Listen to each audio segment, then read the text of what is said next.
enough money. You said you didn't have any large amounts of money in the vehicle.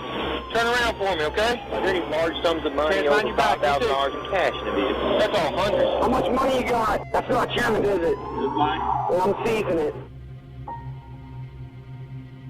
Every year, police and prosecutors across the United States take millions of dollars in cash, cars, homes, and more using a legal tool called civil forfeiture. Using civil forfeiture, law enforcement can take your property without even charging you with a crime. In most places, cash and property taken boost the budgets of the very police agencies and prosecutors' offices that took it. This video tracks as much of that money and property as possible. How much is taken? How is it taken? And where does it go after it's taken? Let's begin at the federal level. The Department of Justice's Forfeiture Fund was established in the mid-1980s to collect seized property and distribute the proceeds to federal, state, and local law enforcement. Since 2001, it has exploded, with the annual take reaching $4.5 billion in 2014.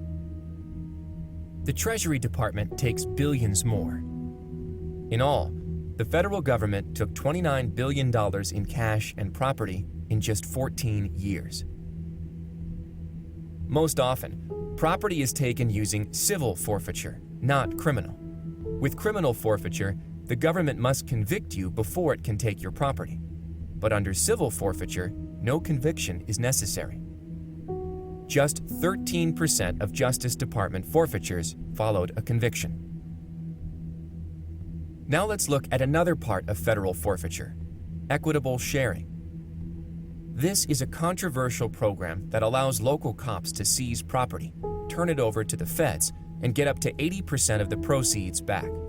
Local law enforcement can use equitable sharing to bypass their own state's forfeiture laws and claim forfeiture money they couldn't otherwise get. Since 2000, the Justice Department has paid state and local law enforcement $4.7 billion out of cash and property taken through equitable sharing.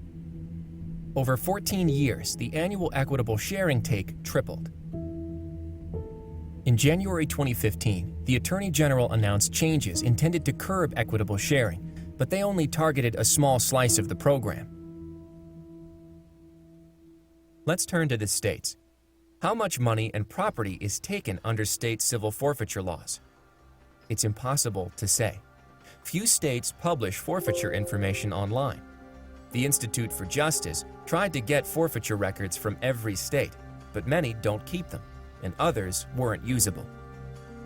The best nationwide snapshot we could get for a single year was 2012. Altogether, these 26 states and the District of Columbia took roughly $254 million in cash and property. We can look at a longer time period, but only for 14 states. In 12 years, these states' combined annual forfeiture revenue more than doubled. And what does law enforcement buy with all of that forfeiture money? Unfortunately, it's hard to say. Law enforcement is even less forthcoming about its spending than it is about its seizing, although IJ obtained data for a handful of states that provide a glimpse.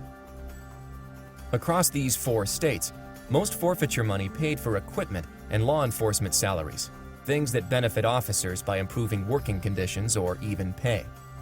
Perhaps even more troubling, a large share of spending was simply marked "other," and there is no way to know what that money bought.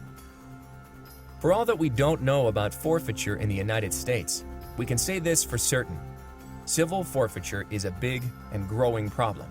It threatens basic rights to property and due process, and without serious reform, it's only going to keep growing. To learn more about civil forfeiture and how your state stacks up, check out the second edition of IJ's Policing for Profit report.